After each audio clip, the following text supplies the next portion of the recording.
Period. It's a fraud. It'll create mutants. You got chumped. They created a Frankenstein.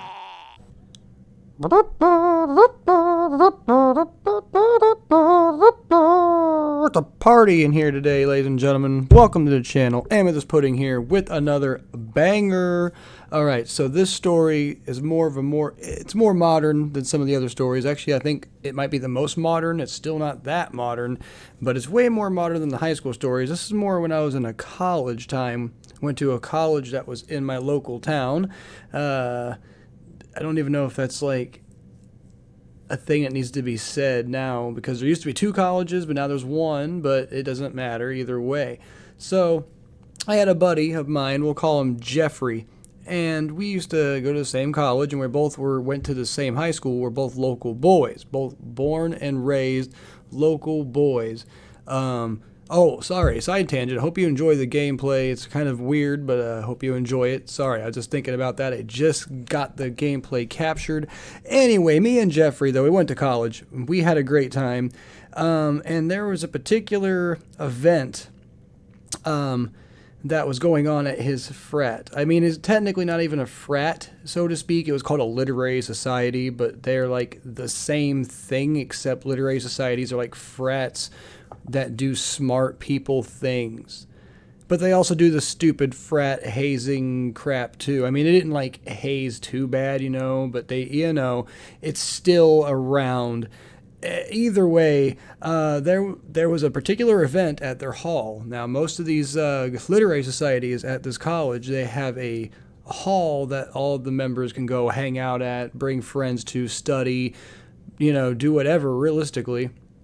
And they are having this big shindig that's like a fundraising event partially, because you got to pay to like get into this event, and it helps pay for all the stuff that it took to raise to do the event, and to kind of help them for costs throughout the year for whatnots. I don't even really know exactly what all went into that part of it, but it was going to be a Blacklight party, and it's going to be a big event. They kept saying it was going to be a big event, and like I had been to a few parties, caught myself again saying the name of the place I was talking about. Anyway, so my friend gets out of one of his classes, and we kind of, we run across each other on like the open common grounds area where everyone walks around at, and it was like super bad, except it was like when they're going up to McLovin talking about his fake ID or whatever before they even had the nickname McLovin, because they didn't see the ID yet, and they were like, "Oh, would you get that fake ID?" They were giddy, they were ready. Similar kind of giddiness, because I was ready, because I was getting stoked and everything, and I was going to get to go for free because I was kind of helping out. I wasn't a member of the society. I was like a faux pas member almost, if you will. Got to do some things for free without actually having to join. It's pretty nice. So anyway, me and him, we smoke a hell of weed together in the parking lot in his car. We figured it was the smartest place, which it was. We never got caught, and at least, well, I didn't. He's been caught before on campus, but that's a whole other thing. So I'd see he lived on campus and I didn't, so that was kind of a difference thing anyway. And so we get this all rendezvous. We say we're gonna meet each other. We're gonna smoke hella before the party even goes, and we're gonna get there. We're gonna get rolling and everything, right? So it gets later in the night. We go out to the old classic spot in his parked car in his parking lot, and we roll up a few stogies. We smoke a few bowls in his car because we can't take the bowl realistically with us outside very well. Mind you, there is security guards and stuff, which will come up later in the story, so we're trying to be mindful of the security situation and also trying to be mindful of other people. Like, if we're there just toking a bowl, it's going to be more obvious to other people, even though the smell is going to be obvious anyway. But having something rolled is a little bit more convenient for a lot of factors. So we decided to roll some shit. I don't know if it's a blunt, joint, maybe both. But we do smoke some bowls while we're doing this situation. And so we get done, hotbox the crap out of his car. I think it was like a freaking Taurus, Ford Taurus, if I remember right. I don't remember the year or anything. I didn't even probably know the year then. But we get out of his car, bumbling idiots, kind of like Fast Times Ridgemont High when they get out of their fucking Volkswagen surfer van, and they're like, whoa, I don't even know if it's a Volkswagen van. It's definitely a van of some sort, though. Check that shit. Check the footage and put it in the comments below if I'm wrong. But we get up there, and you could hear it before you see it. It's one of those situations where you could hear the bump, bump, bump, bump, bump, bump, bump, bump, bump, bump. You could hear it. Everything is it's at 100. The volume level is to the roof, to the rafters, if you will. And so we get up in there. Finally, we actually get close enough to see everything that's going on. And there are people. There's a good amount. There's like a small crowd outside, people that smoking cigarettes, smoking anything. There's probably some weed smoke going on. I can't remember if I smelled it quite yet. Then again, we had just smoked, so I couldn't probably smell it that well even if I wanted to. So like we get up there, and there was plenty of people. There's red Solo cups already everywhere, so you knew what kind of event this was. And we get there, and they're like, oh, they the one guy who's kind of doing door duty is like, okay, you two are good to come in or whatever. It's kind of like a bouncer, if you will, I guess. Not really, though. He's just more there just to collect the money. And so we get in, and there's their hall has a big open bar. It's like a you can go around behind it, and it's like a bar, a literal bar. And so they got 2 people, I believe, back there just serving up beverages of all kinds. And so I don't even remember what the hell I get. I don't even remember, to tell you the truth. I just get served up something. They might have had some kind of jungle juice punch or something. I just remember Solo cups, so I know it wasn't beer. Well, it could have been beer. See, that's what I'm saying. I don't fucking know. All I know is we got drunk. We were getting wasted. We were getting pretty shitty. We were smoking intermittently throughout this time.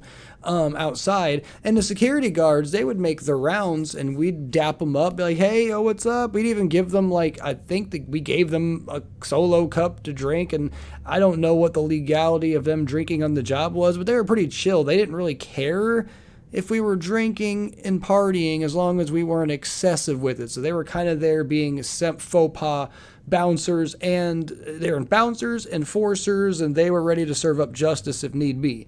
So it was one of those parties that we almost had a security regimen protecting us, but also making sure that things inside didn't get too rowdy too. So protection from the outside and the in.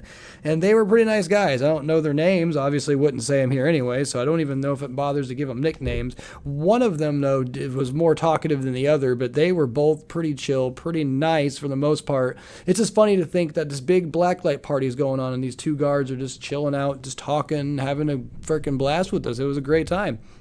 So intermittently between all this stuff going on, we're going inside. We're having a blast. We're dancing up on I'm dancing up on 5, 6 girls. Everyone's grinding up on everybody because everyone's having a great time. But I comes a part where a guy walks into the party, and I think I figure out why some people are grinding up. I mean, granted, it was just everyone's having a good time.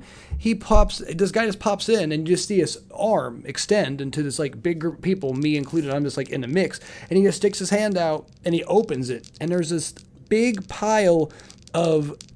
At the time, I didn't know what it was. I mean, I did know, but it took a while to comprehend. There's a big pile of ecstasy just in his hand, big pile of X, boom. And he's just hey man, it's take it, it was just free candy for the children. So people are taking them and grabbing them, and I didn't take any. I still to this day have never taken it, and I probably never will. Nothing against it. I don't know. It's not really my thing, I guess. I wish I would have taken them just to fucking have some to sell to somebody later on. Shit, make some profit. You know what I mean? But I don't do that. I don't condone anything in this video. It's bad. Don't do it. Bad people.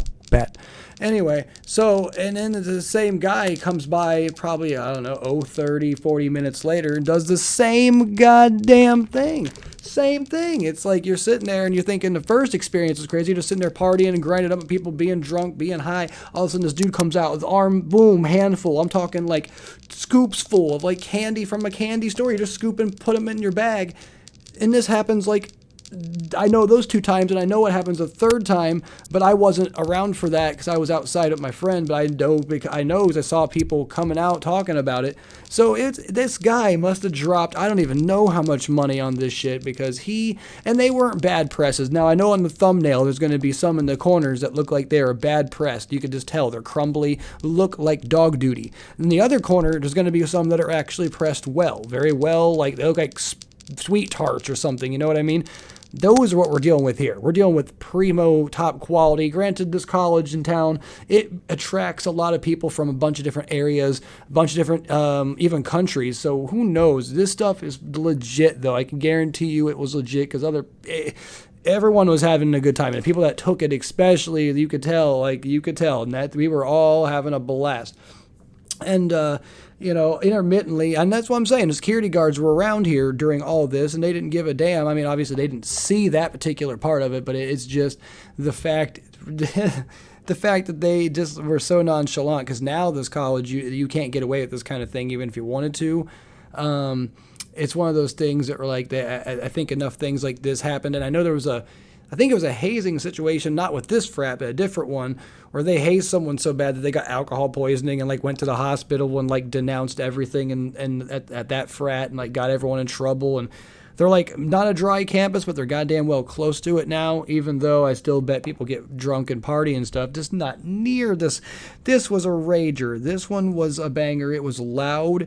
The music was just like you walked in and you could feel it pulsating, boom, boom. You could just feel the speakers, like the air rushing from them. It was like a live concert, except it was just live music. It was just like playing music from like a computer, but it was just, the systems were nice. They had the fucking money to pump in the music, but man, all I know is about like, I don't even know, 2 or 3 in the morning when things get wrapped up, or 4 in the morning. I don't know. It gets wrapped up late, and security is kind of telling us, hey, you guys, it's getting late, getting early. Come on now. You got to wrap it up. We're kind of like negotiating with them, like, hey, man, 1 more hour. And they're like, okay, about 30 minutes. It's like, nah, how about 45? And they're like, 40, 42 and a half. So eventually we had to wrap it up, and people were dispersing and everything. And we went back out to my buddy's car and smoked us some more green. I think we still had some of the joints left from the thing after smoking outside with everyone else, passing them along, passing them to anyone who was wanting them. We didn't really give a shit. We were smoking out there, and fuck, I ended up staying in his dorm room or whatever, because it was like, ain't no way he's driving, I'm not walking, I don't give a crap, and plus my home life kind of sucked anyway. I mean, I lived separately from my family, but I wasn't really trying to go back to at my actual dwelling place in the middle of the night, like 3, 4 in the morning. So it just made it easy that way.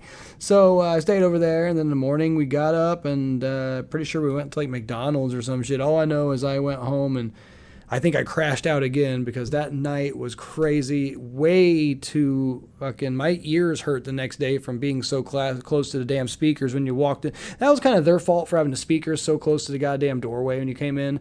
But man, everyone was rolling. And no pun intended for that fucking opening intro. Everyone was rolling at that party, though, and it was a great day. It was a good time. And, I guess I should say everyone but me. I was not rolling. I don't condone any of these things.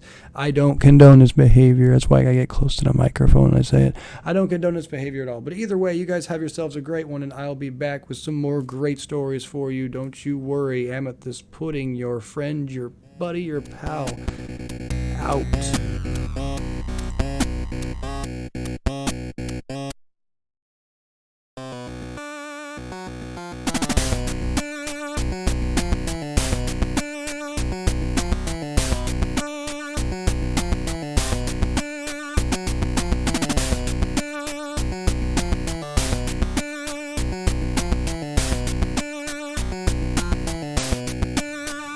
I dare say, my good sir, that you should hit that like and subscribe button and spread the word of the Amethyst Pudding channel. Yes.